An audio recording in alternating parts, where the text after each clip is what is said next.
الجزء الرياضي بتاعها اللي هو كان يخص اللي انت كنت بتجيب عدد الالكترونات بتاعت ازواج الارتباط وعدد الالكترونات بتاعت الازواج الحره بتاعت كل حاجه موجوده في المركب. وعرفنا ازاي بنرسم للجزيء المتعادل وللايون السالب وللايون الموجب. لو نفتكر كده كان في لقطه للايون السالب والايون الموجب، لو نفتكرها كده مع بعض. السالب بجمع، بس بجمع مع انهي رمز؟ مع الاي ولا مع البي؟ مع الاي. الاي دي اللي هي بتجيب ايه؟ مجموع الكترونات. اه صح كده. فدي بجمع عليها لو ايون سالب. طب لو ايون موجب بطرح بالظبط كده اهو. اما لو مع جزيء متعادل ما بتعاملش، بسيبها زي ما هي. صح؟ تمام. وده اللي احنا اشتغلنا عليه. وقلنا دي كده كانت اول نظريه كانت بتشرح طريقه الارتباط في الرابطه التساهميه. وفعلا عايزك تفتكر معايا وانا افتكر قبل ما ندخل على الطريقه الجديده او النظريه الجديده النهارده، اللي هي تفتكر معايا هو كانت الرابطه التساهميه كانت بتحصل عن طريق ايه؟ كانت بتحصل عن طريق مشاركه. طب مشاركه مين يا ولاد؟ مشاركه الكترونات غلاف التكافؤ. مشاركه ايه؟ طب سؤال تاني، هو كل ذره كانت بتشارك بكام الكترون؟ على حسب، صح؟ على حسب انت عايز تشبع بكام. يعني تعالى ندي امثله. لو انا 5 يبقى انا هشارك بكام؟ ب3. فاحنا بنتعامل مع الطريق المثالي. الطريق المثالي هو ال8، صح؟ الطريق المثالي. اي نعم في ناس قلنا بتشبع فوق ال8 وتحت 8، بس احنا بنتكلم على الطريق المثالي. ها، لو انا 5 هشارك بكام؟ ب3. لو انا 6 هشارك بكام؟ لو انا 7 هشارك بكام؟ ده كله عادي، صح؟ بس تصدق عمرنا ما سالنا نفسنا سؤال مهم جدا جاي ترد عليه النظريه الثانيه النهارده. لو 4 تشارك ب4 برضه. لا ده سؤال اهم. لا، انهي الكترونات هتشارك؟ هتقول لي الكترونات غلاف التكافؤ. اقول لك ما انا عارف ان اكيد الكترونات غلاف التكافؤ. ايوه، مين في الكترونات غلاف التكافؤ هو اللي هيشارك؟ ما انا عارف ان اكيد الكترونات غلاف التكافؤ. حلو الكلام. ايه صفات الالكترونات اللي موجوده في غلاف التكافؤ هي اللي تقول ان هيحصل لها؟ حلو المشاركه دي، حلوه. انت زعلان ليه؟ خليه يشارك يا عم، خليه ده حلو جميل. ايه الالكترونات؟ طيب معايا. ايه الالكترونات اللي موجوده في غلاف التكافؤ هي اللي هتعمل مشاركه؟ فكل واحد هيبدا مش هنقول يفتي، لا بيبدي رايه. مش اسمها بيفتي، تمام؟ في اللي يقول لك من اس، في اللي يقول لك من بي، وفي اللي يقول لك من الاس والبي. هقول لك صدقني والله ارائك كويسه جدا، بس برضه الصفه اللي هي عايزاها او الالكترون اللي هو عايزه حاجه ثانيه خالص. هيبقى مين الاوربيتال اللي هيشارك بالالكترونات؟ انا عندي الاوربيتال 3 انواع، 3 صفات من الترم الاولاني. ممكن يبقى الاوربيتال فارغ. ها، انا بفتح الخط وانت بتكمل. ها، اما اوربيتال فارغ، ها، يا اما اوربيتال ها نصف ممتلئ، يا اما اوربيتال. انهي بقى واحد في ال3 دول هو اللي هيحب عمليه المشاركه؟ انا بقى بسالك هنا، يلا ادي رايك بقى. بس خلصان. عشان كده بقول لك اصبر معايا هوصلك. انت لوحدك هتلاقي نفسك اقتنعت بنصف ممتلئ. مقتنع ولا مش مقتنع من قبل ما اشوف النظريه؟ ليه؟ هو اللي محتاج اكيد. الفارغ عشان يشارك محتاج 2 الكترون. لا، ما انا هجيب له 2 الكترون منين؟ ما في كلام، هو فاضي كده كده، صح؟ المليان مش محتاج، مش عايز. ايه اللي هيخليه ادخل اصلا كاوربيتال يدخل يشارك، صح؟ اما النصف ممتلئ هو اللي هيكون محتاج ليها مشاركه. طب ليه هو اللي الوحيد اللي هيكون محتاج المشاركه؟ لانه عايز يستقر. عايز ايه؟ فكده كده هيبقى هو اللي محتاج المشاركه، هو الاولى المشاركه له.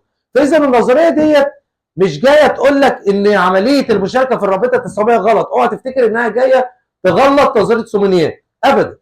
هي جايه تتعمق في النظريه، هي تشرح بعمق اكتر. هو مين اللي هيشارك يا اولاد؟ مين اللي هيعمل معايا في الكلام ده؟ فالنظريه دي اسمها نظريه رابطه التكافؤ.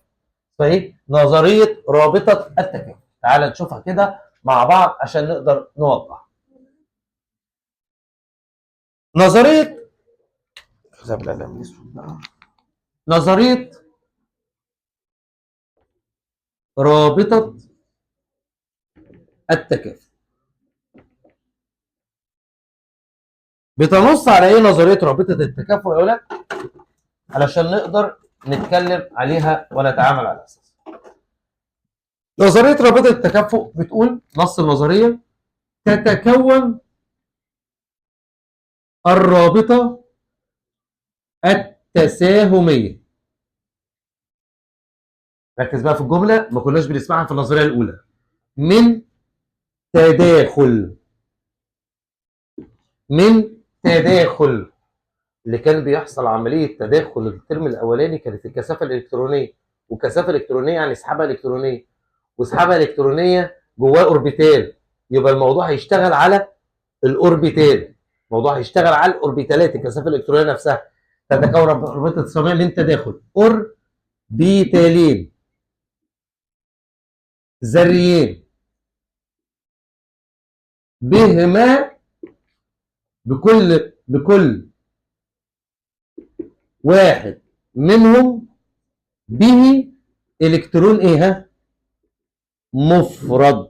الكترون ايه؟ مفرد. مفرد يعني هو عايز الاوربيتالات تكون نصف ايه يا اولادها؟ ممتلئه. يبقى بتتكون رابطه تصاميم تداخل اوربيتالين ذريين. طب الاوربيتالين الذريين دول، الاوربيتالين الذريين دول من ذره واحده ولا من ذرتين؟ اكيد من ذرتين عشان يحصل يتكون ليها الرابطه، يبقى من ذرتين مختلفتين، من ذرتين مختلفتين. طب عشان يتكون الرابطه، طب التداخل بيتم ما بين مين؟ وتكون الاوربيتالات المتداخله اما، وهنفهم طبعا بالامثله الكلام ده، اوربيتالات نقيه او مهجنه او كليهما. طيب طبعا اكيد انت عايز تسال يعني ايه كلمه اوربيتال مهجن، ده اكيد، بس ده مش هيبان الا واحنا شغالين بامان. انما الاوربيتال النقي هحب اعرفه لحضرتك من قبل ما اشتغل. الاوربيتال النقي هو الاوربيتال الطبيعي بتاعك. حد فاكر مستويات الطاقه الفرعيه كام مستوى طاقه فرعي؟ 4. مين ومين ومين ومين؟ ها؟ اس وبي ودي واف. اوربيتالاتهم هي دي اسمها الاوربيتالات النقيه. يعني الاس فيه كام اوربيتال؟ 1، ده اسمه اوربيتال نقي. البي فيه كام اوربيتال؟ اوربيتال نقي. الدي 5 اوربيتال نقي. الاف 7 اوربيتال نقي. يبقى مين هي الاوربيتالات النقيه؟ الاوربيتالات العاديه بتاعتك. يبقى اكيد الاوربيتالات الموجهه هتبقى حاجه ثانيه. تمام، نبتدي الاول بالعادي. تعالى نشرح الاول رابطه تساهميه بمفهوم الاوربيتالات النقيه. وتعالى نشرح واحده، ابسط واحده الاول عشان نفهمها الاول مع بعض. مثال، تكوين الرابطه، وافهم علشان انت هترسم واحده معايا، بعد ما تشتغل هتعمل واحده معايا. تكوين الرابطه التساهميه في جزيء الكلور. حلو؟ طبعا انت بتهيألي عارف ايه نوع الرابطه التساهميه اللي هنا. ها؟ عارف ان انت كان عندك 3 انواع رابطه تساهميه، صح؟ في رابطه تساهميه ايه؟ رابطه تساهميه ايه؟ رابطه تساهميه ايه؟ ها؟ نقيه، غير قطبيه. متهيألي دي رابطه تساهميه عسل. ليه؟ لانها ما بين ذرتين متماثلتان السالبيه الكهربيه. الله يرضى عنك يا رب. الكلور عدده الذري 17. زي ما انت عارف احنا بنقوم قبل ما نشتغل بعمليه التوزيع بتاعتنا، وعارفين ان انت عندك كام الكترون في ذره الكلور، صح؟ من كتر ما انت بقى وزعت يعني بكروتكم انا في الحته دي، خلاص عارف ان انت عندك كام الكترون؟ ها، 7. بيتوزعوا كنظام لويس كالاتي، صح؟ 2 الكترون 2 الكترون، وعارف ان انا هبقي لنفسي كام الكترون هو اللي هيشارك بيها؟ 1. ليه؟ عشان عايز ابقى 8. طيب ونفس الكلام ذره الكلور ديت، ها، ذره الكلور ديت، ها، برضه عامل لها الكترون عشان يحصل له عمليه ايه؟ ها، مشاركه. حاسس ان انت بترسم شغل الرابطه الاولانيه عادي، صح؟ بس الكلام هو اللي هيبقى فيه دقه اكتر. في رابطه الثمانيات كنت بقول لك بيشارك كل الكترون من الذره ديت بحيث ان هو يصل التركيب بتاعه للتركيب الثماني، صح؟ ما كنتش بدخل في دقه، لا هنا هتكلم في دقه. هقول لك ايه؟ مين الالكترون اللي هيشارك؟ عشان اعرف مين الالكترون اللي هيشارك لازم اعمل توزيعه العنصر ده بمبدا الاوربيتالات. مبدا الايه؟ طب هو ده بيتوزع ازاي اصلا؟ ده كان متوزع على ايه؟ 2 10، صح كده اهو؟ 3 اس 2 3 بي 5، صح؟ البي عندي هنا اهو فيها كام اوربيتال؟ 3. كانت بتتوزع 1 2 3، صح؟ ها، 4 5. عندك كام الكترون مفرد؟ وهو موجود في مين؟ في ال 3 اس ولا في 3 بي؟ وموجود فين في ال 3 بي؟ 3 بي زد. 3 بي ايه؟ ما انا عارف ان دي كانت اسمها 3 بي واي ودي كانت 3 بي اكس. هنا هنحدد كل حاجه، انا قلت لك النظريه دي جايه تتعمق مع حضرتك. مين بالظبط؟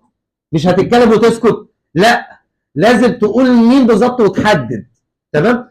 نفس الكلام برضو هنا اهو. انت عندك النيون 10 3s2 3p5، عندي 3 اوربيتالات، في واحد منهم فيه الكترون مفرد برضه هو ال 3p زد. اسال يلا وحاول تجاوب معايا. لو انت عايز تديني شرح توضيحي لمين الالكترون اللي هيحصل عمليه التداخل ما بينه، تقول لي هيحصل التداخل ما بين مين وما بين مين؟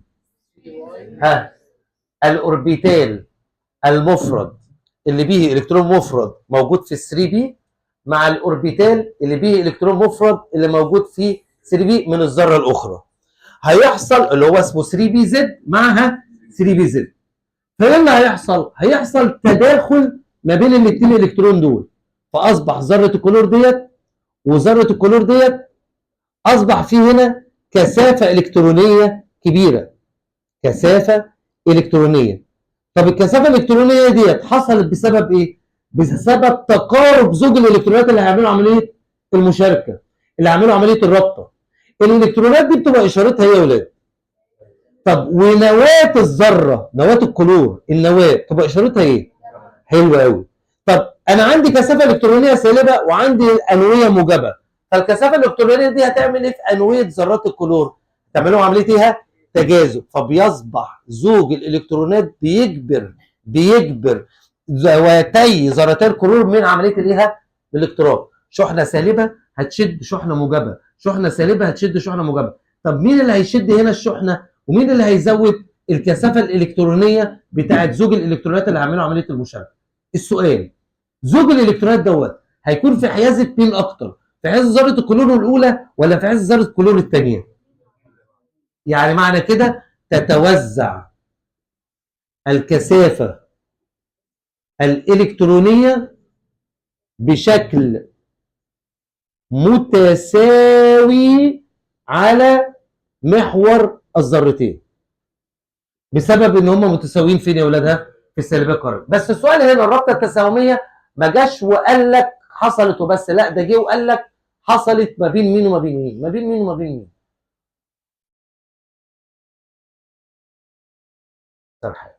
صح؟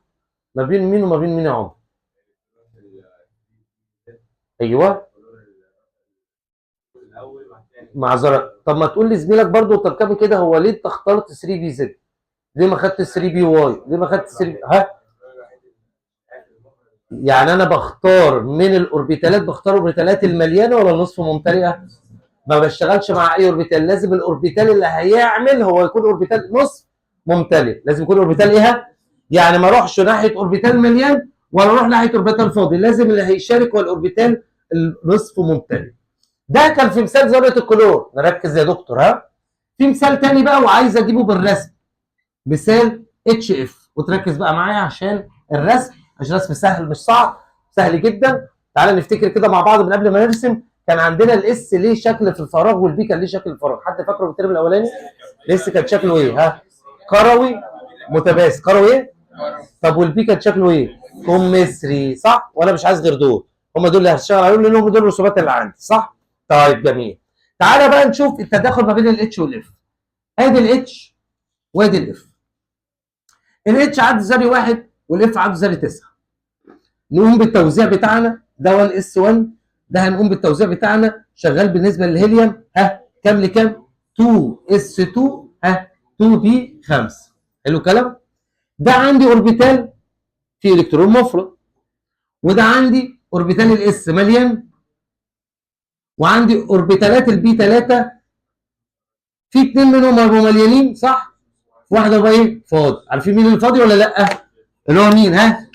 طب يلا يا باشا، يا رب نكون فهمنا اللعب واسال السؤال وتجاوب لي عليه. حد يرفع ايده لو اسال السؤال. يا ترى الرابطه التساهميه هتحدث نتيجه تداخل مين مع مين؟ تلاقي نفسك بتحددها بسهوله وانت فهمت اللعبه، بس المهم تقول الجمله كامله، تقول العباره صحيحه، عباره كامله. دكتوره ملك، شوف قالت الالكترون المفرد اللي موجود في اوربيتال وحددت المستوى 1 اس، حددته. ها، صح، مع الذره الاخرى للاوربيتال المفرد اللي موجود في مين ها؟ في 2 بي، اللي هو يعبر عن مين ها؟ 2 بي زد. السؤال الثاني 10 10 بلد. ليه اخترنا الاوربيتالين دول بعينيهم؟ عشان هم دول النصف ممتلئ، يبقى انا ما باخدش غير اوربيتالات مين ها؟ نصف ممتلئ. واحد يقول لي يا مستر بس انت ما كنتش بتقول لنا كده في النظريه اللي قبل منها، انت كنت بتقول لنا يحصل تداخل او الكترون من هنا مع الكترون من هنا وخلاص. ما هي النظريه اللي كانت بتقول لي كده كانت عايزه هدفها انها توصل بس للتركيب الايه؟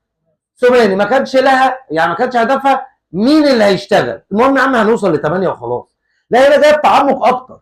دليل انها جايه بتعمق اكتر بدات تخلي الموضوع داخل في رسم فراغي. ركز بقى معايا. ده مين؟ اس. فالاس كانت رسمته كالاتي: كروي متماثل.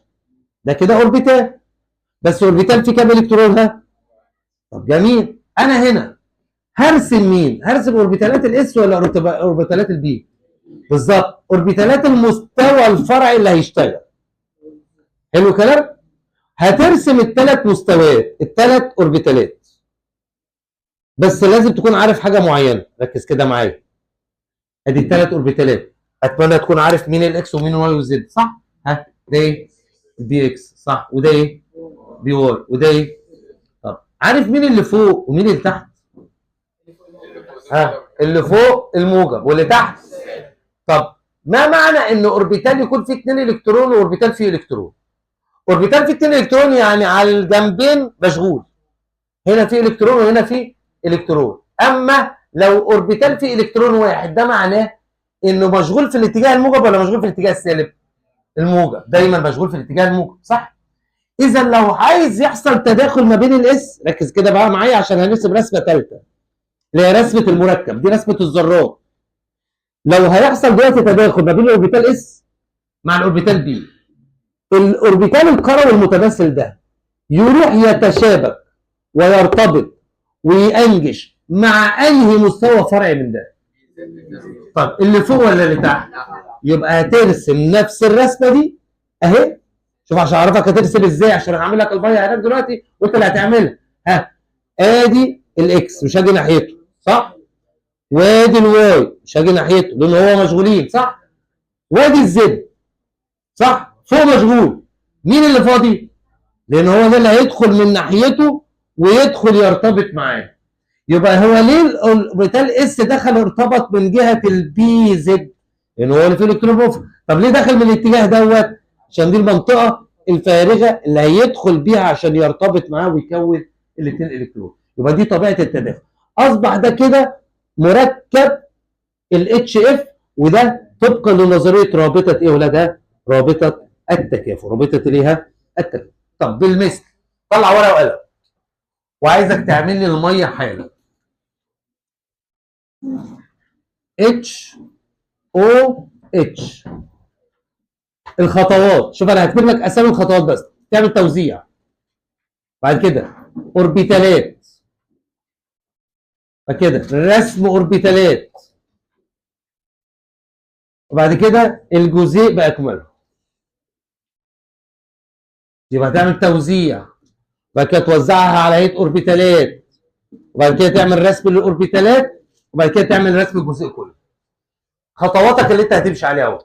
تمام؟ يلا يا باشا.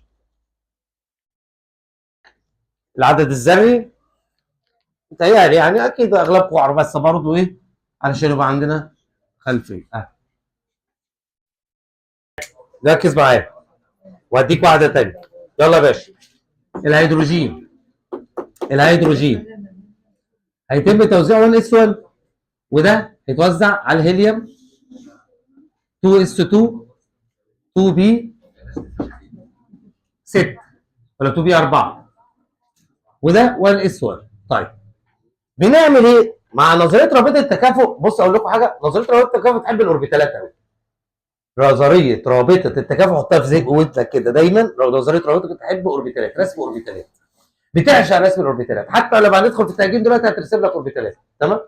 طيب فبالتالي ارسم الاوربيتال بتاع الاس اهو. ارسم هنا الاوربيتال بتاع البي عباره عن 1 2 3 4، صح؟ ارسم هنا بتاع الاس اوربيتال. ارسمه فراغي. يعني ايه ارسمه فراغي؟ ارسم كل واحد بالشكل الفراغي بتاعه. اهو قارو متماثل، والهيدروجين برضو قارو متماثل. طب هنا مع البي عباره عن كمثري، تمام. بس في انهي حاله هيكون فاضي؟ فاضي نصف ممتلئ من انهي اتجاه؟ من اتجاه انا عندي بي اكس وبي واي وبي زد. كم اتجاه فاضي يا ولاد؟ صح، يبقى بالتالي لازم يدخل عليه كم اتنين الكترون؟ اتنين، بس باوربيتالين، باوربيتال واحد ايا كان، او من ذره واحده ايا كان. انا عندي اهو الاس فيه الكترون واحد مفرد، وهنا عندي الاس فيه الكترون واحد مفرد، وعندي هنا البي فيه كام الكترون مفرد؟ فانا عرفت ان هيدخل عليا 2 الكترون. انا كذره مركزيه، ما هو اللي بيدخل عليا اهو. ادي البي اكس مش هاجي ناحيتها. طيب البي واي مشغوله من جهه وفاضيه من جهه، صح؟ يروح داخل عليها بواحده من هنا. معايا يا ولاد؟ شايفين عامله ازاي؟ ها. طب البي زد مشغوله من جهه وفاضيه من جهه، اروح داخل على الناحيه الثانيه. واحد يقول لي طب انت ليه دخلت من تحت وما دخلتش من فوق؟ ها. ما اللي فوق دوت اللي فيه الالكترون في الاتجاه موجب نص، فاكرين موجب نص وسالب نص؟ فهو الموجب نص شغال، فانا دخلت بقى في اتجاه السالب نص، دخلت في الاتجاه العكسي عشان يحصل لي عمليه شغل للاوربيتال بالالكترون عن طريق عمليه المشاركه، واصبح ده كده الشكل العام لمينها؟ للجزيء. ده الشكل العام لمينها؟ للجزيء. كلام واضح؟ طيب تعالى بقى ندخل على نقطه استفزازيه للنظريه دي. النظريه ديت يعني يعتبر كده في محك انها كده خلصت، وكانت شغاله دي فعلا وشغاله مع نفسها، وقالت بس خلاص انا اي بقى مركب اتعامل معاه كده، هروح ادور. ركز بقى معايا في الحته اللي جايه، وهي بقى الحته اللي خلت النظريه دي تفتح لها بقى ابواب على مصراعيها. هي حكم النظريه كده خلصت انتهت. يعني دلوقتي مين يقول لي كلمتين صغيرين فهمهم من النظريه دي؟ النظريه دي شغاله على ايه؟ اوربيتالات. اروح اشوف الاوربيتال نصف ممتلئ مع الاوربيتال نصف ممتلئ، ده يحصل ما بينهم الايه؟ وخلص. يبقى المفروض النظريه دي كانت بابها يتقفل، خلصت بقى خلاص. كنت ابص على حاجه جديده يا اما اقول خلاص الدنيا خلصت. حلو الكلام؟ تعالى بقى ركز معايا. وهم بيجربوا شغل وتفسير. العاده كده لما انت حتى بتعمل حاجه جديده مع حياتك، حاجه اجتماعيه، حاجه خاصه بيك، تلاقي بتقعد بقى تجربها، تعملها تستات. طب تجربها على كده، تجربها على دي، هتجربها على دي، صح؟ فالمهم النظريه فرحت بنفسها، طلعت للدنيا، طلعت خلاص مركبات، قدرت تشتغل ومبسوطه قوي بشغلها. وبنته عماله تجرب على مركب، والمركب ينجح، مركب ينجح، لحد ما بدات تتكعبل في مركب من المركبات تعتبر مشهوره يعني، وانت بالتالي عارفه. حد يعرف اسمه دوت؟ ها؟ اتكعبلت في المركب ده. بس تعالى نحكي الاول عن المركب دوت من وجهه نظر الاول، نظريه سومانيه الاول، اللي هي ما كانتش بتركز في حاجه. الكربون عدده الذري 6، صح؟ الكربون عدد الذري توزيعه كان هيتوزع ب 1 اس 2 2 اس 2 2 بي 2. حلو الكلام؟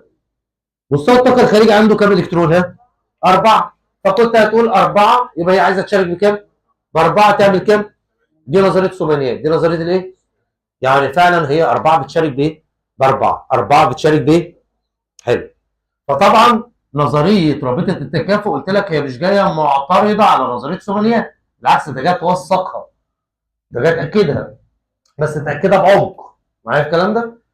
فالمهم استغربت كلام نظريه الثمانيات، لان هنا حصل تعارض ما بينهم بقى. نظريه الثمانيات بتقول ان انا هشارك بكام الكترون، بس انا كنظريه رابطه التكافؤ شايفه ان انا ما ينفعش طبقا لكلامي اشارك باربعه. ليه؟ وزع كده بقى الكربون على الملأ بقى وش كده اهو، 1 اس 2 2 اس 2 2 بي 2، صح؟ الاس عباره عن اوربيتال مزدوج، ملناش فيه، ده انت خليك في حالك. ها. البي فيها كم اوربيتال نصف ممتلئ؟ اذا طبقا لنظريه رابطه التكافؤ، طبقا للنظريه وكلام النظريه، الكربون ده كبيره كده هيشارك بكام الكترون؟ ها؟ باثنين، لان انت قلت لي دور على الالكترونات النصف ممتلئه. انت اللي قايله لي النظريه دور على الاوربيتالات النصف ممتلئه هي اللي بتشارك. انا دلوقتي ما عنديش غير كام اوربيتال نصف ممتلئ؟ الغريبه ان انا مش قادر اكتب المركب لان المركب طبيعي، يعني عارف لو الانسان هو اللي عامله اقول يبقى الانسان غلط، واحد طبيعه بشريه. انما انا طلعت لقيت المركب مش اسمه سي اتش 2، ما انا في دماغي بقى قلت هيشترك بالتاني هيدروجين، لا لقيته اسمه ايه؟ سي اتش 4. يبقى في حاجه غلط، بس انا مقتنع بنظريتي.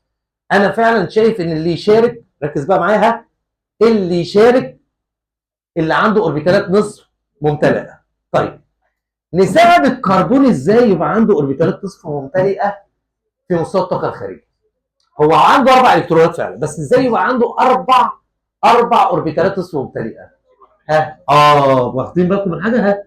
ايه رايكم لو خدنا واحد الكترون من هنا وحطيناه هنا اهو؟ مع الكلام ده هو حاجه كويسه، انت عملت 4 اوربيتالات فعلا، بس الاوربيتالات مش كلها زي بعضها في الطاقه. انت عارف ان الاوربيتال اس طاقته مختلفه عن، في شرط اساسي في التداخل، لازم الاوربيتالات تبقى كلها طاقه واحده. اصبح دلوقتي عندك مشكله ثانيه، عالجت مشكله طلع لك مشكله. طب ايه المشكله اللي انت عالجتها والمشكله اللي طلعت لك؟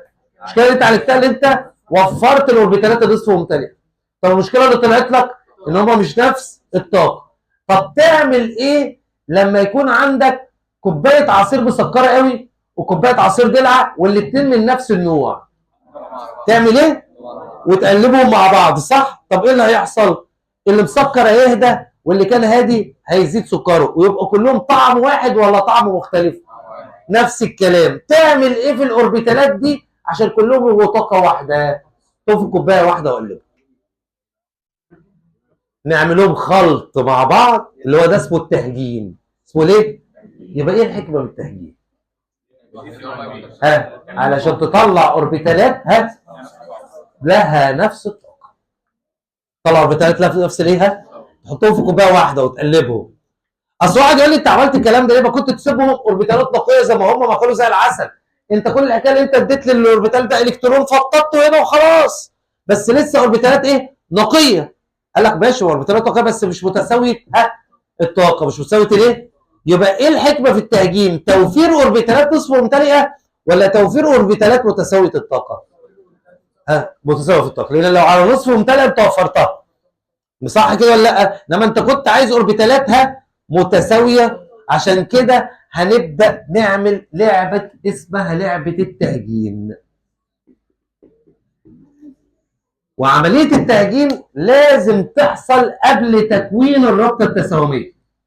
قبل ايه؟ تكوين رابطه، ما ينفعش تحصل بعد التكوين. لازم عمليه التهجين تحصل قبل تكوين الرابطه التساهميه. ايه هي عمليه التهجين؟ هي عمليه تداخل، عمليه تداخل بين اوربيتالين ذريين مختلفين. انا سايب التعريف فوق عشان عايز اخد حاجه هنا، مش هنا تداخل بين اوربيتالين ذريين برضو، وهنا تداخل ما بين اوربيتالين ذريين، بس هنا كان في ذره ولا ما بين ذرتين؟ انما هنا في نفس الذره، في نفس ليها. طب سؤال، التداخل فوق كان هدفه ايه والتداخل هنا هيبقى هدفه ايه؟ التداخل هنا هدفه تكوين الرابط، صح، شاطر قوي. التداخل هنا هدفه ايه؟ يعني ده التداخل الاخير. انما التداخل هنا مش هدفه تكوين رابط، انا عايز انتج لك اوربيتالات جديده متساويه في الطاقه عشان تشتغل بيها الرابط. عارف الكلام ده؟ يبقى هنا في نفس الذره لتكوين اوربيتالات جديده مهجنه متساويه في الطاقه. يبقى التهجين قبل ولا بعد تكوين الرابطه؟ قبل تكوين الرابطه. طب ليه انت مش دارسهولي قبل النظريه؟ طب كنت دارسهولي قبل النظريه. ما انا ما كنتش اعرفها، انا عرفته بالصدفه. انا كنت بادئ بالادب الاول مع الاوربيتالات النقيه، فلما دخلت على مركبات لقيتها شغاله برضه بنظريتي، بس اللي استغربته انها شغاله بنظريتي بس اللي هو مش عندها نفس عدد الاوربيتالات اللي تشتغل بيها. عرفت ان في حاجه اسمها الايه؟ التهجين. فالتهجين عمليه تداخل بين اوربيتالين ذريين مختلفين في نفس الذره لتكوين اوربيتالين جديدين. طب ايه هي شروط التهجين؟ يعني عشان يحصل التهجين ايه شروطه؟ شروط التهجين ايه هي الشروط بتاعتي عشان تحصل عمليه تهجين؟ اول حاجه الاوربيتالات الذريه تكون متقاربه في الطاقه. ان تكون الاوربيتالات الذريه مالها يا ولاد متقاربه في الطاقه. يعني كلمه متقاربه في الطاقه ما يكونش في فرق طاقه كبير قوي ما بينهم. معايا في الكلام ده؟ يعني ما ينفعش ان انت تخلي مستوى فرعي في مستوى رئيسي ومستوى فرعي في مستوى رئيسي اخر وتقول لي هتحصل تداخل ما بينهم. لا. يعني مثلا زي 2S مع 2B قريبين من بعض في الطاقه في نفس المستوى الرئيسي. 3S مع 3B قريبين مع بعض في الطاقه. تمام؟ ممكن 4S مع 3D. واحد يقول لي طب ما هو ده 4S وده 3D بس قريبين في الطاقه و3D قبل مني. عارف الكلام ده؟ فهنا في قرب في الطاقه.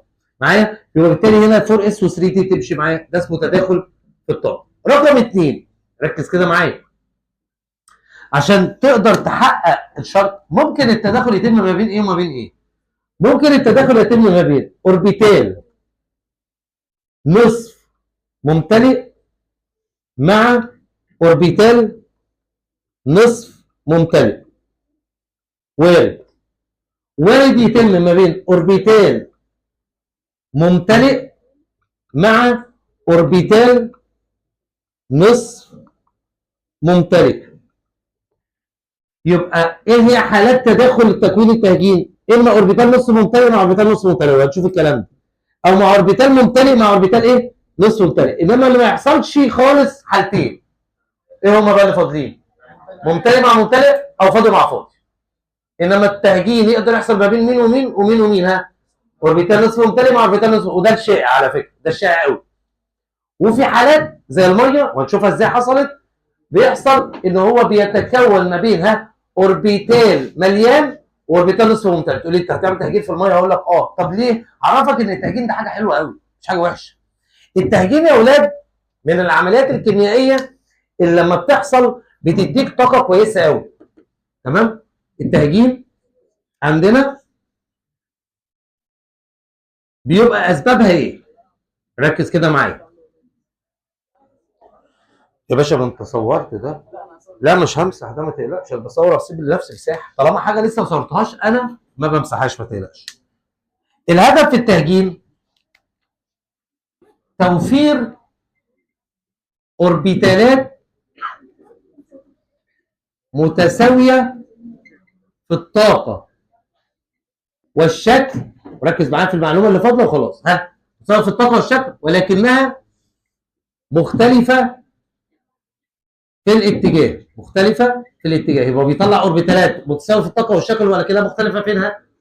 يعني نفس الاوربيتالات اللي بتطلع من عمليه التهجين نفس الاوربيتالات بتساوي في الطاقه في الشكل ولكنهم كل واحد ليه في اتجاه ده عادي اكس واي زد على حسب.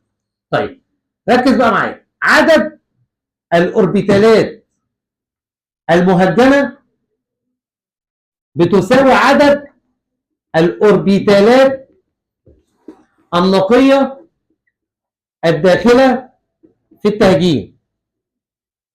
بمعنى هديك مثال سريع دلوقتي وهعرفك ازاي كمان تسمي الاوربيتال. لو حصل دلوقتي تهجين او تداخل، الصوت لو سمحت للابله اللي بتتكلم، لو حصل تداخل ما بين اوربيتال اس مع 3 اوربيتالات بي، عد كده عدد الاوربيتالات اللي داخله في عمليه التهجين. كام اوربيتال في الاس وكام اوربيتال في البي؟ 3 و1. يبقى تاكد تماما ان هيطلع لك 4 اوربيتالات مهجنه. ففي طالب يقول لي ايه ده يا مستر؟ ده احنا درسنا في الترم الاولاني ان الاوربيتالات دائما اعداد فرديه. انت راسم اوربيتالات اعدادها. ما انا مش اوربيتالات نقيه، انا اوربيتالات ايه؟ مهجنه. طب ماشي. طب انا عارف اسم الاوربيتال ده واسامي الاوربيتالات دي. هنا بقى كل مربع هسميه ايه؟ اس وبي ولا اسميه ايه؟ اقول لك لا اسهل من كده. انت مدخل كام اوربيتال من الاس؟ يبقى اس واحد وما بيتكتبش اس واحد طبعا. مدخل كام اوربيتال من البي؟ يبقى بي اس 3. يبقى كل اوربيتال هيطلع اسمه اس بي 3. يبقى الاوربيتال ده هيبقى اسمه ايه؟ وده اسمه ايه؟ وده اسمه ايه؟ وده اسمه ايه؟ طب وانا افرق ما بينهم ليه؟ اقول لك تفرق ليه؟ الله، اعرف منين ان ده الاولاني ولا الثاني؟ وتعرف ليه؟ ما هو يبدو متساوي في الطاقه والشكل. حضرتك تعرف ليه؟ يعني هفيدك بايه ان انا اقول لك ده اس بي 3 الاولاني وانت اس بي 3 الثاني؟ هيفيدك بايه؟ ما هو انا وانت متساويين في ايه؟ ها؟ في الطاقه والشكل، بس مختلفين فين؟ ده بتاعك انت، معايا في الكلام ده؟ طيب ما هنعرف بقى واحنا بنرسم، معايا في الكلام ده؟ طيب يعني معنى كده لو انا قلت لك ذره ثانيه مركزيه دخلت اوربيتال اس مع 2 بي، ها هيطلع لك كام اوربيتال مهجن الاول؟ ها 3. طب مين يسمي لي الاوربيتالات؟ هتلاقي لعبه سهله قوي. ها انت بتدخل كام اس وكام بي؟ يبقى كل اوربيتال اسمه ها اس بي 2. ها اس بي 2 اس بي 2. طيب لو واحد من الاس مع واحد من البي، وطبعا اللي هيحدد لنا الكلام ده الشغل عرفك ازاي، يبقى يطلع لك كام اوربيتال مهجن؟ 2. واحد اسمه ايه؟ اس بي واس بي. طب لو واحد من الاس وثلاثه من البي واثنين من الدي؟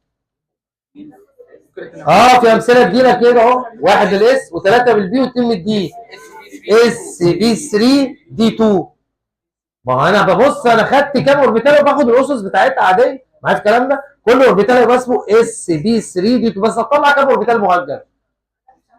واحد اس وثلاثه بي واثنين دي، 6 بالظبط كده، معايا في الكلام ده؟ خدت لحد صفحه التهجين، ذاكرها كويس عشان نشوف بقى الحصه الجايه كلها امثله، مش هيوظف وفهمك النظريه دي اكتر غير الامثله، الامثله هي اللي هتظبطك قوي. تمام؟ خلاص؟